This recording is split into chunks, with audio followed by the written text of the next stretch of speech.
It was monsoon of 2016. I wanted to go cycling with my friends. I had really been looking forward to it since exams had just ended.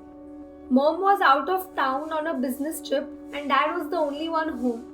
As I was leaving the house, Dad stopped me and said, "It will rain heavily soon. It's a bad idea to go." Against my judgment, I went out any which ways. It was really fun cycling, but after about an hour, dark clouds began to gather over the sky, so we carried on anyway. Within the next few minutes, after a long bang, it began raining cats and dogs. I tried rushing home, but the water was gathering on the streets, and while cycling too fast, I fell off. Once an outstation client wanted to meet my father urgently and it was on Sunday. Sadly, my father had made plans to take me to the cinema that day. I thought he would not take me there, and I was disappointed. I had just switched schools and all my friends from old school were really upset, so they stopped talking to me. I was in a dilemma. If I went ahead with the switch, I would lose some of my best friends, but if I did not, I would lose a lifetime opportunity. I was really spaced out one day. It was late at night when Dad came and asked me if everything was okay and that I could tell him anything. After telling him the whole story, he told me something I will remember for the rest of my life. I was about to give my first exam of grade 12. My father had come to drop me at the exam center. On seeing the whole atmosphere at the exam center, I got a little nervous. As we waited there, the first bell rang and I got butterflies in my stomach.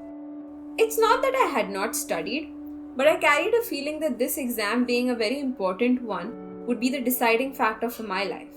Hence, if anything went wrong, it would mean that I would lose everything in my life. My father observed me and could see this written all over my face. So he asked me that what was I worried about. I explained to him the reason and then got a message from him that I've remembered throughout my life. My knee was bleeding. I lay on the side of the road for some time in pain when I saw what felt like an angel of hope. My father, who was dressed in a raincoat, ran towards me and picked me up. I don't remember much, but by the time I woke up, I was tucked in a warm blanket and had a warm cup of coffee in front of me. He was sitting next to me. Noticing that I woke up, he stood and said, "See what happened? If only you had listened." "I'm really sorry, Dad." He then laughed and said, "I did the exact same thing when I was your age and my father helped me out. That day he told me something I would never forget. I have seen life more than you, kid. Even if I try to stop you from having bad experiences, you will not listen. But this is exactly how you gain wisdom in life. I want you to grow up, to be a wise man." Those words have impacted my life and I hope they impact yours as well. The meeting went on for long hours, but it ended towards the evening. To my surprise, after it was over, my father rushed me to the cinema. I told him that all the seats have been sold and that only the most expensive ones are now available. To my utter surprise, he bought the most expensive seats he could. And that's when he said, "In life, work hard and party harder."